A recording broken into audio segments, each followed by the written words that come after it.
네, 안녕하세요. 2025년도 1학년 1학기 숭실고 중간고사 총평 및 해설 강의 시작하겠습니다.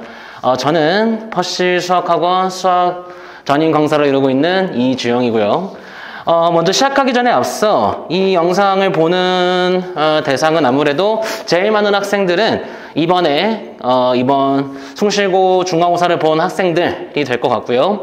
아니면 이제 같이 학부모님께서도 같이 시청하실 수 있을 것 같고, 아니면 이제 지금 2025년이니까 뭐 내년, 내후년, 2026년도 이후에 후배분들이 이 해당 시험지를 풀어보고 피드백을 받고자 이 영상을 볼 수도 있지 않을까 생각이 좀 들어요. 근데 일단 가장 중요한 건 이 영상의 목적에 대해서 좀 말씀을 드려야 될 것 같은데, 단순히 내가 지금 몇 점인데 등급 컷이 어떻게 되느냐 뭐 이런 것만 뭐 듣고 싶다면 사실 이 영상은 그렇게 뭐 도움이 안 될 수도 있어요.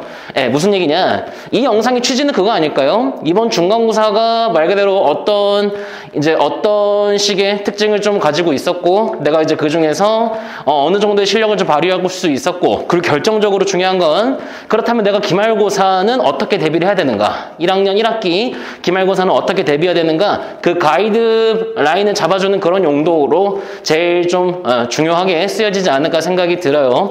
그래서 뭐 늘 하는 얘기긴 하지만 일단은 뭐 중간고사 보느라 너무도 수고 많았는데, 결국 또 중요한 거는 다시 얘기하지만, 그래서 기말고사는 어떻게 대비할 건데 라는 거, 막연하게 그냥 열심히 하면 되지 라는 식은 별로 좋지 않습니다. 기말고사 대비, 제가 수업 때 늘 얘기하지만 대비할 수 있는 시간은 더 짧고, 근데 내용은 더 많고 어렵고, 그래서 변수가 워낙 많기 때문에 단순 의지만으로는 되지 않아요.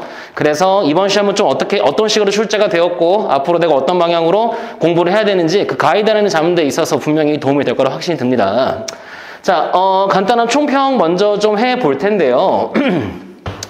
일단 한마디로 정리를 하자면, 이번 시험이 이제 어땠는지 한마디로 정리를 좀 해보자면은, 저는 좋은 시험이었다 생각해요. 좋은 시험. 좋은 시험의 뭐 기준이 어떻게 될까요? 뭐 제가 감히 학교 선생님분들이 출제한 시험을 평가한다는 게 좀 웃길 수 있겠지만, 저는 좋은 시험과 나쁜 시험의 가장 큰 중요한 기준은 아무래도 변별력이라 생각해요. 착각하지 않았으면 해요. 좋은 시험, 나쁜 시험의 기준이 뭐 쉽냐, 어렵냐, 이번 시험이 난이도가 어땠는지랑은 좀 별개의 얘기라고 생각해요. 뭐 난이도 얘기는 굳이 얘기하자면 조금 더 어려운 정도지 않았나 생각은 드는데, 어쨌든 분명히 변별력을 고루 갖춘 좋은 시험이었다라고 얘기할 수 있을 것 같아요. 자, 어떤 점에서 이제 변별력을 잘 갖췄느냐?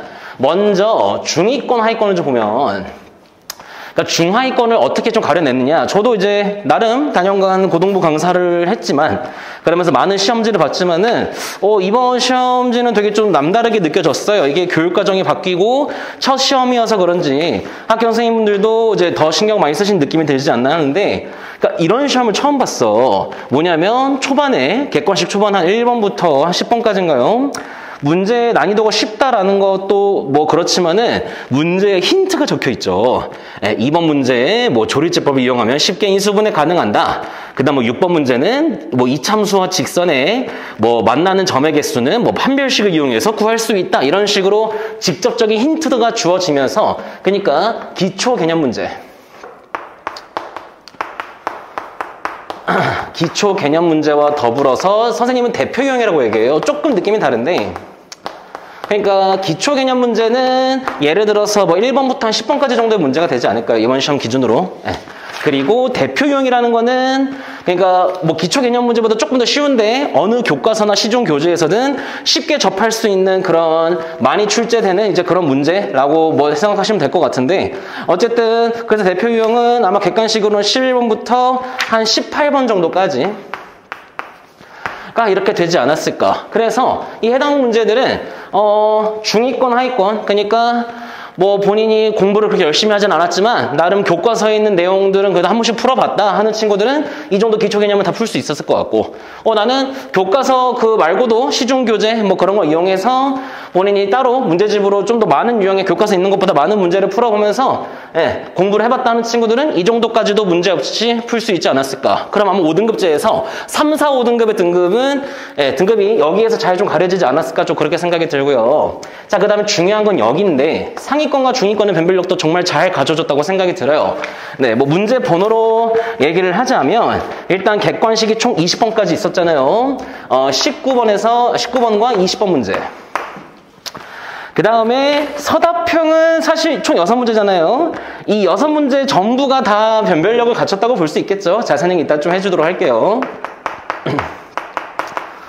서답형에 나와 있는 모든 6문제가 중위권부터 해서 상위권도 이제 1등급이 우리 10%까지인데 그 10% 중에서도 상위권 1등급. 그러니까 이전 교육과정은 9등급제였잖아요. 9등급제에서 1등급이 상위 4%였는데 그 9등급제 기준 거의 상위 4%, 3%를 가리는 이제 그런 이제 문제들도 몇 개 좀 보였었고, 그런 식으로 해서 되게 잘 고루 갖춰지지 않았을까 생각이 좀 들어요. 그러니까 제가 다시 한번 얘기하는 좋은 시험이라는 이유는 뭐냐면은 간혹가다 그런 시험이 있어요. 제가 이제 어떤 학교, 어떤 회차 시험이라고 절대 말할 수는 없지만 너무 지나치게 쉽게 내는 시험이 있어요. 그러니까 1등급 커트라인이 100점이 나와버리는. 그러면 사실 좋은 시험이라 보기 어렵지 않을까요? 상위권과 중위권 사이에 변별력이 갖춰지지 않고 공부 정말 열심히 한 친구인데 실수 한번 해가지고 그것 때문에 등급이 너무 낮아지거나 그럴 수도 있으니까. 반대로 지나치게 너무 과하다 싶을 정도로 어려운 시험도 있어요. 간혹 가다가 1등급 커트라인이 거의 70점 정도, 그러니까 80점 한참 밑도는 그런 시험도 있는데 그런 시험은 다른 의미로 변별력이 갖춰지지 않죠. 공부를 아예 안 한 학생과 어느 정도 하긴 했는데 한 기초개념과 대표유형까지는 공부를 어느 정도 했는데 그런 문제가 몇 개 없고 그냥 전부 다 킬러급 문제, 모의고사 기출문제만 도배를 해놓은 그런 시험들도 있어요. 그러면 이제 찍기 싸움이 돼버려서 공부를 한 개도 안 했는데 잘 찍으면서 중위권 이상의 성적이 나와버리거나 그런 경우도 분명히 있기 때문에 그런 걸 비교했을 때는 그러니까 아까 말씀드렸듯이 기초 개념부터 대표 유형들 그리고 객관식 후반 서답형 문제들을 이용해서 상위권까지 하위권부터 상위권까지 골고루 변별력을 좀 갖추는 그런 아주 정직한 그런 좀 정직한 결과가 나오는 그런 시험이지 않았나 생각이 들어요. 자, 이 부분을 조금 더 말씀드리면 이 서답형 문제는 문제 난이도도 난이도인데 이게 부교재 문항이었죠. 하나 빼고 마지막 서답형 6번 문제 제외하고 이제 대부분 부교재에서 이제 따온 건데 이 부교재 얘기 잠깐 할게요. 자, 우리 숭실고 현재 부교재가 올림포스 이제 기출문제집, 모의고사 기출문제집을 쓰는데 해당 문제집은 만만치 않습니다.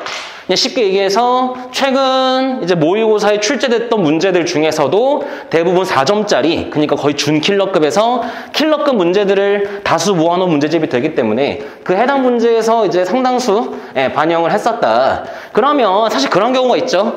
내신 시험 대비하는데 수학의 본질은 이해와 적용, 응용인데 됐고 나는 부교재만 그냥 죽어라 풀래라는 학생들이 있는데 이 문제집은 사실 이런 기초 개념과 대표 유형으로 연습이 되지 않고서는 정상적으로 공부하기 어렵다. 그냥 암기 과목, 정말 생 암기 과목, 무슨 다른 나라 언어 배우듯이 생으로 암기하지 않는 이상 이 문제집을 아무 베이스 없이 그냥 깡으로 왕왕 외우듯이 공부하게 되면은 굉장히 비효율적이기도 하고 굉장히 위험하죠. 위험하다는 거는 부교재 문제가 얼마나 나올지 알고, 그렇죠? 심지어 부교재 문항 서답형에서 많이 나오긴 했었지만 4-5문제 정도 출제됐는데 거의 비슷하게 출제가 됐지만은 애초에 계산식이 되게 긴 문제라든가 아니면은 좀 다르게 조금씩 변형을 해서 내던가 그렇게 냈기 때문에 표현을 좀 다르게 냈기 때문에 결국 하고 싶은 얘기는 뭐냐면은 기계적으로 요행을 바라듯이 부교재만 왕왕 외우듯이 공부를 한 친구들은 별로 좋은 성과가 나오지 않았을 거다라는 얘기예요. 자, 그래서 사실 오늘 이 총평에서 가장 중요한 얘기는 이거와 같은데 이번 시험은 그래서 이렇게 골고루 변별력을 갖추게 나왔다고 계속 얘기하고 있는데 그럼 내가 어떻게 공부했어야 했고 앞으로 어떻게 공부하야라는 건데 제 수업 듣는 학생들은 워낙 많이 들었겠지만 공부는 아주 정석적으로 그러니까 누구나 아는 그 방법으로 시행이 돼야 된다고 생각해요. 그러니까 가장 먼저 기초 개념을 확실히 잡고 그 다음에 그것만으로 부족하죠. 문제 양측이라고 하죠. 시중에 있는 교재 얼마나 많아요. 대표 유형들을 왕왕 연습하고 대표용 문제집 왕왕 연습하고 그리고 나서 부교재. 그러니까 어지간한 시중교재에 있는 대표 유형보다는 이 부교재 문항이 더 어려울 거예요. 그러니까 난이도가 이게 더 어려우니까 부교재를 더 심한 문제로 공부하는 순으로. 그리고 이거를 왔다 갔다 하면서 반복 복습하는 거. 반복 복습하는 거요. 이게 됐어야 되지 않을까요? 실제로 그랬던 친구들은 시험을 잘 보지 않았을까요? 네. 그리고 반대로 뭔가 대표형 문제도 어중간하게 풀고 부교재 문제도 거의 제대로 안 풀거나 쉬운 것만 풀거나 대충 외우거나 했던 친구들은 이번에 시간 부족이라든가 여러 가지 좀 애로사항이 있지 않았을까 생각이 들어요. 네. 그래서 그렇습니다. 결국 지금 꽤 길게 이것저것 설명하고 있는데 결국에 그냥 이거 하나 얘기하고 싶어서 찍은 영상이라고 볼 수가 있겠어요. 네, 그래서 본인이 이번 중간고사 때 어떻게 했지? 내가 진짜 겨울방학 작년 때부터 해서 기초개념부터 다 공부하고 그 다음에 시중 문제, 그 다음에 이제 대표 유형들 반복해서 연습하고 여기서 중요한 거 반복이라고요. 그리고 부교재 문제도 단순 암기가 아니라 제대로 문제를 이해해가면서 반복해가면서 풀어보고 그런 식으로 내가 연습을 해봤나? 그렇게 했다면 이번 시험 사실 좀 전반적으로 어려웠다라고 얘기할 수 있는 이유는 시간. 어쨌든 시간 관리가 좀 쉽지는 않았을 거다. 왜? 계산이 많았거든요.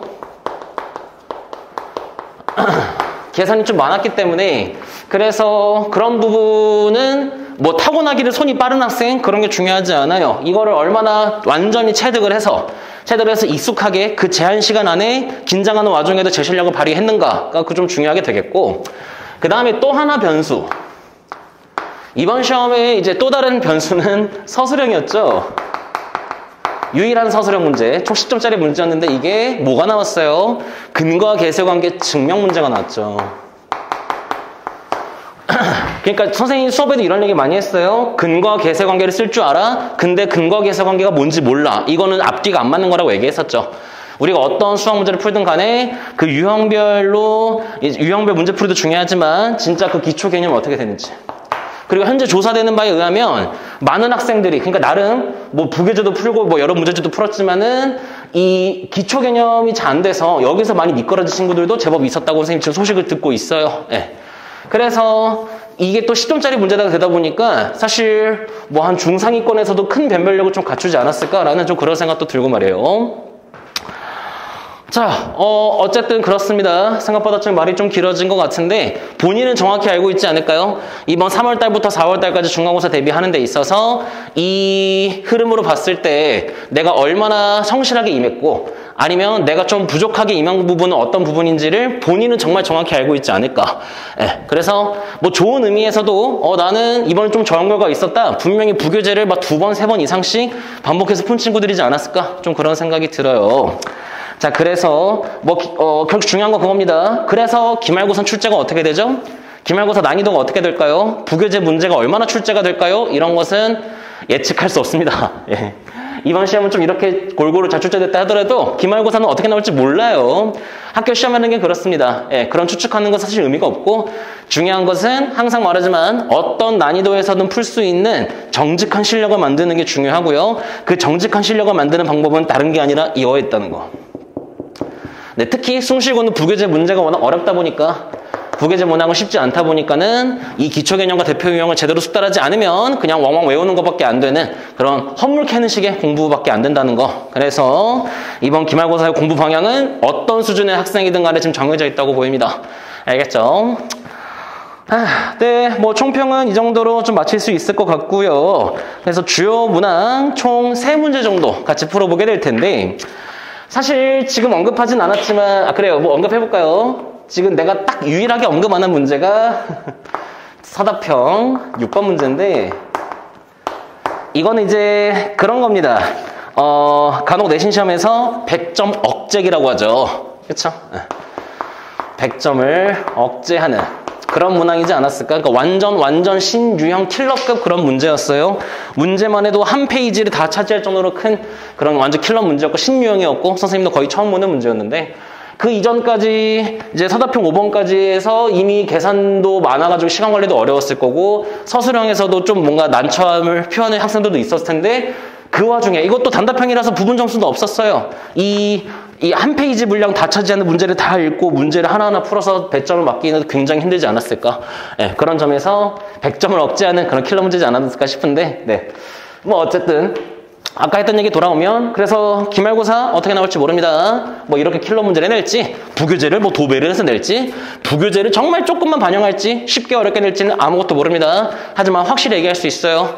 이 루틴대로 반복해서 아주 지루하게 공부하셔야만 기말고사에서 좋은 성과가 있을 수 있다. 이렇게 얘기할 수 있습니다. 네, 그래서 어쨌든 주요 문항 총 3문제 풀어볼 텐데요. 그 중에서 첫 번째 20번 문제, 객관식 20번 문제부터 같이 보도록 하겠습니다.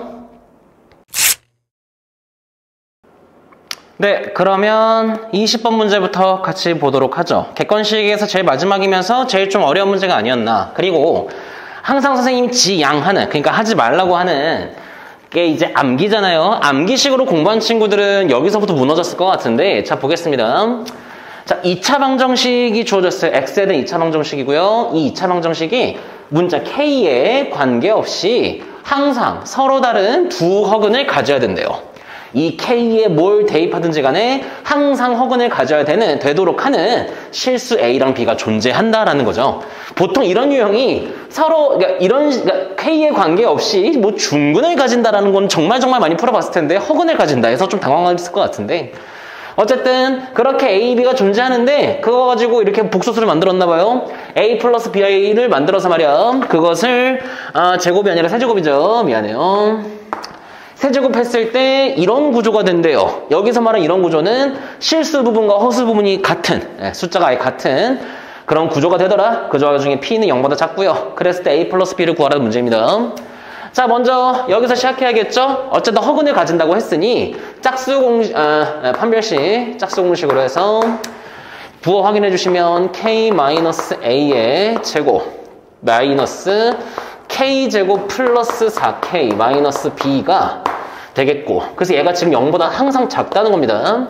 자, 이거 마저 정리해 주시면 그러면은 K제곱 사라지고요. 마이너스 2AK 플러스 A제곱 플러스 4K 마이너스 B가 0보다 작다. 그래서 K로 는 하면 안 되겠네요. K로 묶어주시면은 4 마이너스 2A 괄호 닫고 더하기 A제곱 마이너스 B가 현재 항상 0보다 작아야 돼요. 자, 항상이라는 거 좀 생각을 해보죠. 그러니까 K에다가 0을 넣든 1을 넣든 500을 넣든 5만을 넣든 마이너스 500을 넣든 간에 얘는 무조건 0보다 작아야 된다는 뜻이에요. 자, 그럼 알겠어요? 혹시 알겠어? 뭐를? 얘가 무조건 0이어야 돼요. 일단은. 자, 왜 그럴까요? 자, 0이 아니라 가정해봅시다. 0이 아닌 수를 아무거나 생각해볼까요? 이 4-2A에다가. 그러면은 만약에 선생님이 얘가 뭐 5이지 않을까 생각을 해봤어. 근데 K가 막 예를 들어서 500이야. 아무거나 넣어도 된다며?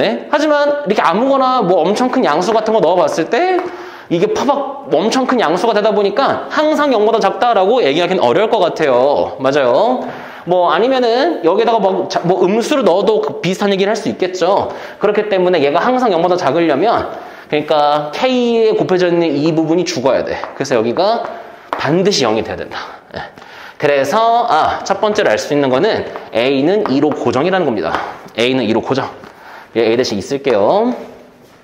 자, 그럼 여긴 날아갑니다. 여긴 날아가게 되고 이건 4가 되고 즉 4-B가 지금 항상 0보다 작게끔 산정이 돼야 돼요. 그래서 또 다른 조건을 알게 됐네요. 어떻게? B는 현재 4보다 크다는 것도 이렇게 알 수가 있습니다. 자, 그러면 이제 이 상태에서 계산하시면 돼요. 그러니까 이 부분이 곱이었지. 이 부분만 A는 확실히 2고 B가 4보다 커야 되는구나. 그렇다면은 2 플러스 BI의 세제곱이 이 형태가 되도록 하는 뭐 B만 구하면 되겠다. 이렇게 해결할 수가 있겠죠. 자, 바로 해볼까요? 2 플러스 BI 세제곱 전개하겠습니다. 그럼 앞에 거 세제곱 더하기 뒤에 거 세제곱하면은 마이너스 B 세제곱 I 될 거고요. 그 다음에 더하기 6BI 괄호 2 플러스 BI. 자, 실수 부분끼리 따로 정리해 주시면은 8 이렇게 해주면은 6b제곱 i제곱이니까 마이너스 6b제곱 해서 이렇게 실수 부분 될 거고요. 그 다음 더하기 허수 부분 마이너스 b 세제곱 그 다음에 이렇게 곱하게 되면은 12bi 되나요?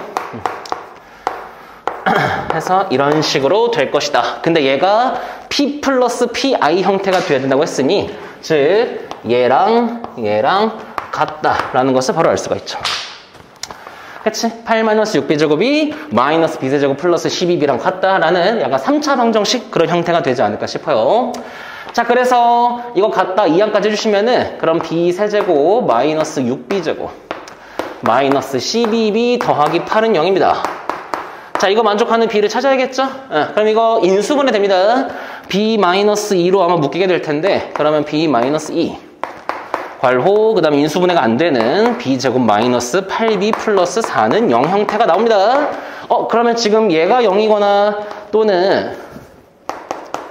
또는 얘가 0인 게 될 텐데 얘가 0이면 b가 2인데 b는 분명히 4보다 크다고 했단 말이야. 그럼 얘는 안 돼. 그럼 얘가 0인 것 중에 찾아야 되겠고 근해 공식 써주시면 되겠죠? 해서 근해 공식 써주시게 되면은 4 플러스 마이너스 2 루트 3 나오는데 분명히 4보다 크다고 했으니 4 빼기 2 루트 3은 안 되겠어요. 해서 b는 4 플러스 2 루트 3 a는 2라고 했죠. 그래서 둘이 더해주시면은 6 플러스 2 루트 3 해서 답은 3번이 되겠습니다. 네, 이렇게 정리할 수가 있겠고요. 자, 그 다음 문제는요. 서답형 3번 문제로 넘어가 보도록 하죠.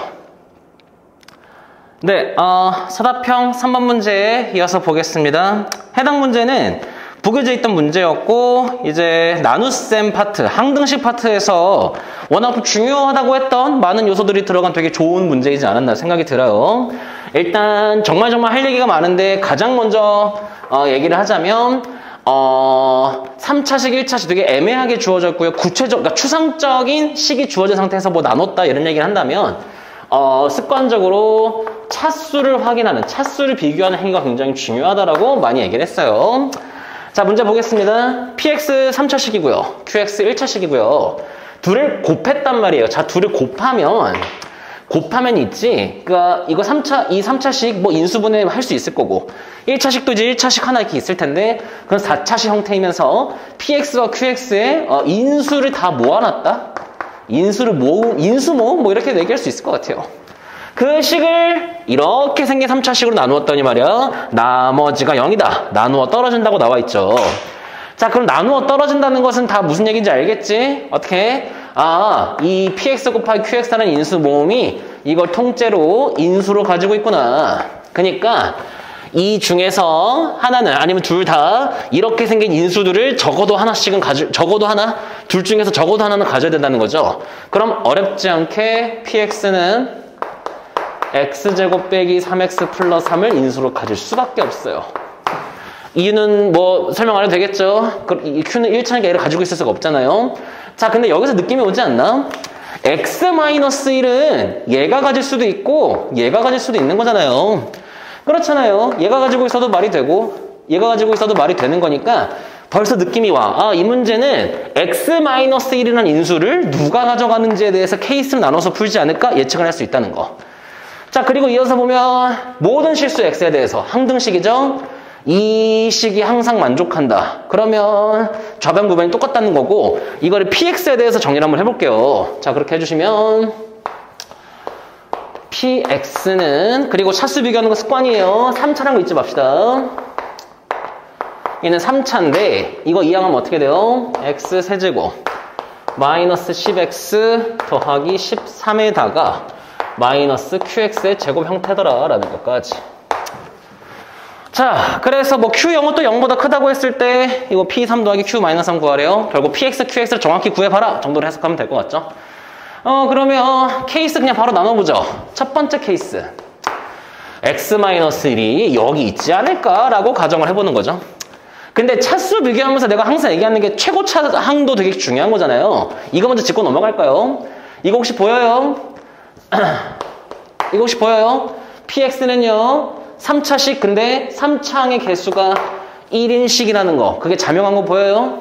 왜냐면 얘는 2차식이니까 이거씩 통틀어서 3차는 얘밖에 없고, 그러면은 px는 이 나머지 인수가 아직 뭔지 모르지만은 얘는 이런 식으로 x의 개수가 1인 형태로 될 것이다 라는 것을 바로 알 수가 있겠고, 근데 qx는요 최고차항 개수가 1일 거란 보장이 없기 때문에 이렇게 세팅하라고 문제 시작해 봅시다. 자, 그래서 qx가 x-를 품고 있는 거죠. 이런 형태면 어떨까? 자, 그러면 뭐 집어넣읍시다. 네, 통으로 집어넣어 주시면 그럼 px는 이거에다가 빼기 a제곱 괄호 x-1의 제곱. 그러면은 정리 마저 해주시면 x 세제곱. 이거 전개하면 마이너스 a제곱 x제곱이죠. 더하기 마이너스 10x 마이너스 2x 곱한 거니까는 플러스 2a제곱 괄호 닫고 x 더하기 13 마이너스 a제곱 이렇게 정리할 수가 있겠죠. 그치? 자, 그러면 우린 지금 케이스를 나누어가면서 실험을 하고 있다는 것을 알고 계셔야 돼요. 무슨 얘기냐면 얘가 맞을까? 얘가 말이 될까? 라는 거. 근데 지금 이렇다 가정을 해놓고 우리가 구한 px는 분명히 이렇게 생겼어요. 근데 팩트가 있지? 근데 px 3차식은요 지금 정보를 보니까 이렇게 생길 수밖에 없어요. 얘를 인수분해하면은 저 형태가 돼야 돼요. 즉 저 형태로 인수분해가 되려면 x제곱 빼기 3x 플러스 3을 얘가 인수로 가져야 해요. 즉 나누어 떨어져야 돼요. 그게 가능한가?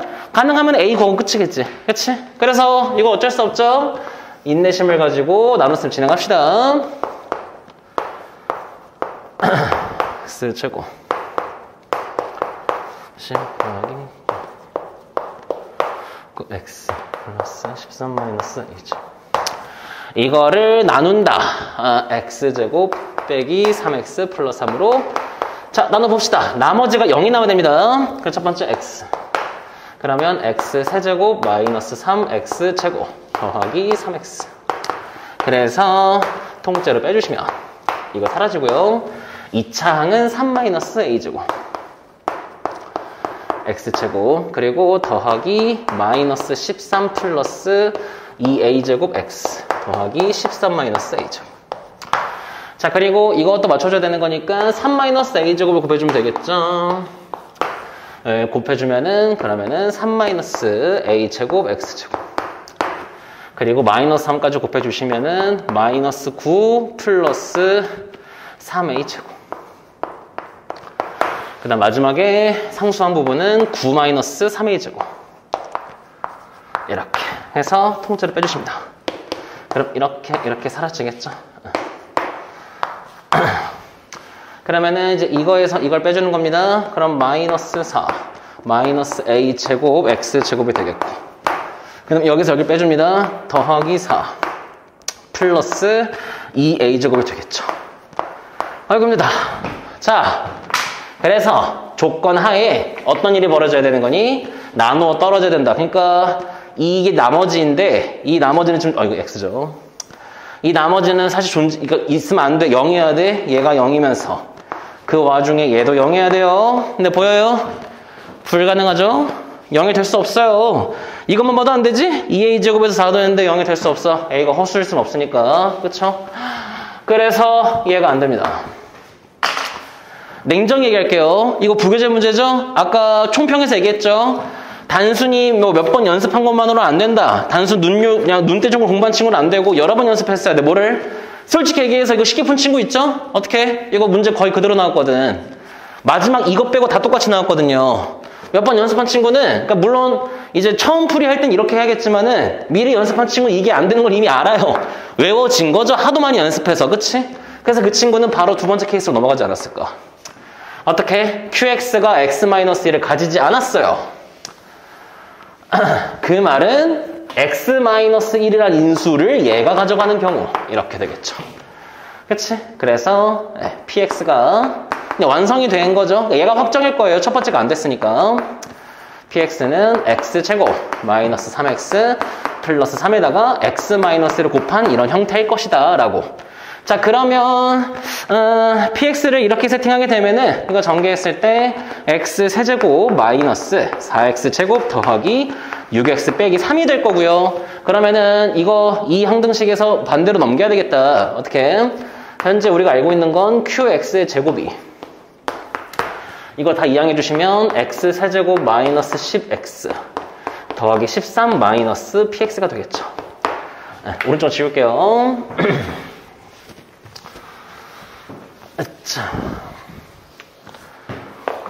자, 그래서 px를 지금 위에 세팅해 놨으니까 이거 한 대로 그대로 대입해 주시면 그러면 4x 제곱 더하기 16x 더하기 16이 나오면서 완전 제곱식으로 되죠. 어떻게? 2x 빼기 4의 제곱 형태가 된다라는 것을 알 수 있어요. 자, 이거 수업 때 내가 되게 강조했던 건데 그럼 멀리서 보면은 qx의 제곱이 2x 빼기 4의 제곱이라는 거 그러면 qx는요 2x 빼기 4로 보장이 되나요? 아니죠? 어떤 거 제곱이 어떤 거 제곱과 같으면은 쌩으로 똑같을 수 있지만 부호가 반대로 같을 수도 있다고 분명히 얘기했으니까 이렇게. 그리고 q0이 0보다 크다고 했으니 얘는 탈락 해서 이게 qx가 되겠죠. 이렇게 해서 px, qx 모두 확정이 됐습니다. 이 녀석이 px, 이 녀석이 qx. 그렇게 해서 네, p3 더하기 q3 마이너스 3 계산해 주시면 답은 16이 나왔을 겁니다. 아, 좋습니다. 네, 이렇게 마무리해보고 마지막으로 풀 문제는요. 서답형 5번 문제가 되겠습니다. 네, 마지막이죠. 서답형 5번 문제입니다. 마찬가지로 부교재에서 출제가 된 문제고 이거는 단순 진짜 암기만으로는 하기 어려웠을 거예요. 좀 변형이 되기도 했고 그리고 이게 약간 논쟁이 있었던 것 같은데요. 이게 답이 3입니다. 근데 답이 4가 나온 친구들이 제법 있었던 것 같은데 이게 이제 그 함정에 좀 빠질 만한 요소가 좀 있지 않았나. 자, 보겠습니다. 풀이 디테일이 좀 부족했으면 답이 틀렸을 것 같아. 자, 보겠습니다. x범위가 2부터 4까지고요. 어떤 이차함수가 주어졌는데 여기서 바로 눈치를 챘었어야 돼. 뭐를? 자, 이 범위에서 최대값이 4라고 주어졌는데 축의 위치가 미정이에요. 수업 때 정말 많이 얘기했는데 축의 위치에 따라서 최대 최소가 바뀌는 그런 케이스를 나눠야 되는, 그러니까 케이스 나누기. 케이스를 나눠야 하는 그런 문제는 너무 중요하고 좀 어렵기도 하고 변별력을 갖추는 그런 문제라고 항상 얘기해 왔어요. 자, 어쨌든 그렇게 해서 나올 수 있는 B의 최대값이 무엇이냐. 그러니까 얘가 뭐 A가 몇인지 몰라요. 축의 위치가 어딘지 모르지만 최대가 4가 되기 위한 A, B가 뭐 있겠죠. 여러 개 있나 봐요. 그 중에서 가장 큰 B를 구하시오가 문제가 되겠어요. 자, 그러면 표준형으로 먼저 바꿔주시면 Y는 X-2A의 제곱 더하기 B 이런 식으로 시작할 수가 있을 겁니다. 자, 그러면 아래로 볼록이고요. 축의 위치가 X는 2A. 왜 축을 나눠야 되죠? 자, 여기 중요해요. 축을 나눠야 되는 게 2부터 4까지가 이렇게 걸칠 수도 있고요. 그렇지? 아니면 이렇게 걸칠 수도 있고요. 아니면은 왼쪽이 이렇게 치우쳐져 있을 수도 있어요. 그러면 이게 사실 가장 중요한 포인트인데 2부터 4까지가 어느 범위냐에 따라서 그 범위에서 최대가 바뀌어요. 무슨 얘기예요? 자, 만약에 이런 상태다라고 한다면 이게 2부터 4까지라고 한다면 최대값은 2에서 이제 가지게 될 겁니다. 근데 만약에 2부터 4까지의 범위가 이렇게 책정이 된다? 그럼 그때는 4가 최대가 될 수 있겠고요. 아니면 가운데, 그러니까 x는 2a가 2랑 4 사이에 이렇게 걸쳐 있다고 해도 말이야. 이거 되게 중요한데 이 범위에서 최대값은 2일 때가 되겠네요. 맞아요. 네, 자, 그럼 봐봐. 어떻게 이게 단데 이 a 축을 기준으로 2부터 4까지 범위가 어디에 있느냐에 따라서 2일 때 최대가 될 수도 있겠고 4가 최대가 될 수도 있어요. 그럼 이거의 기준은 우리가 수직선상으로 2가 여기 있고 4가 여기 딱 쳤을 때 가운데, 정가운데 지금 3이 있죠. 3이 있는데 우리가 지금 다루고 있는 이차함수의 축 x는 2a가 여기에서 여기, 그러니까 3보다 왼쪽에 위치해서 아래로 볼록을 하느냐 3보다 오른쪽에 위치해서 아래로 볼록을 하느냐가 관건이겠다 이렇게 얘기할 수 있겠죠.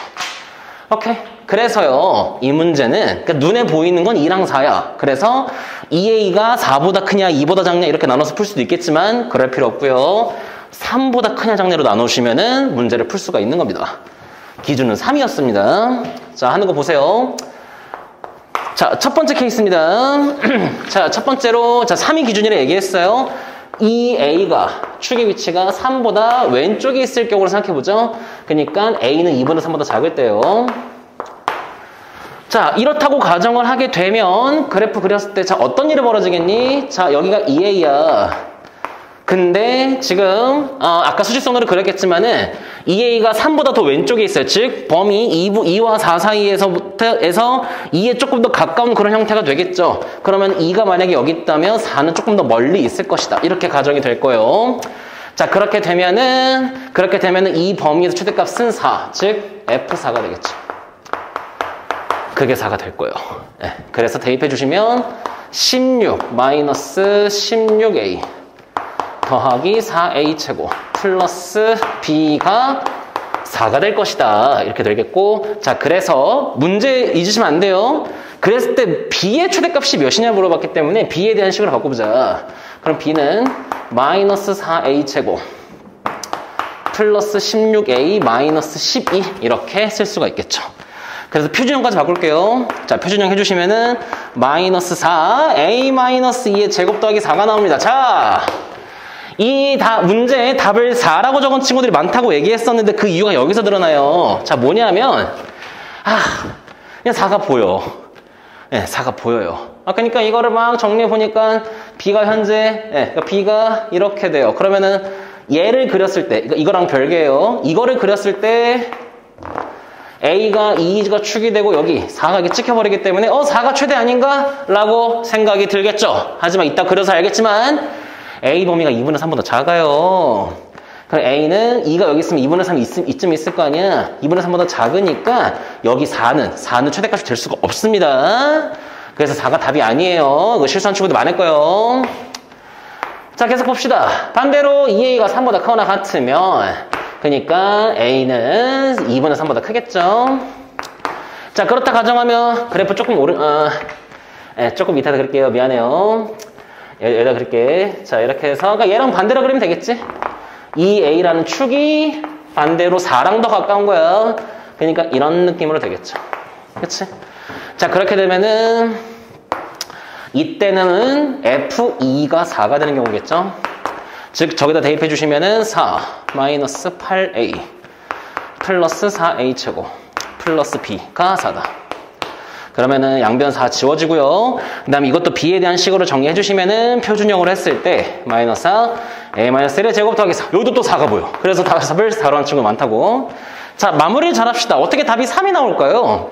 지금 중간 결론을 내보면 있잖아. 이 B는 말이야. B로 말할 것 같으면 A가 2분의 3보다 작을 때는 이렇게 생겼어요. 근데 또는 A가 만약에 2분의 3보다 크다고 가정하게 되면은 그 B는 이렇게 생겼어요.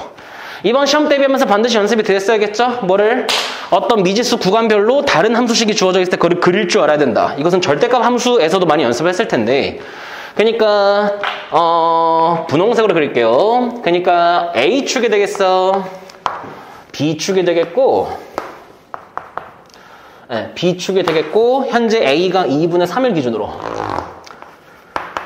2분의 3을 기준으로 2분의 3보다 작을 때는 얘를 그려야 되고 2분의 3보다 클 때는 얘를 그려야 돼.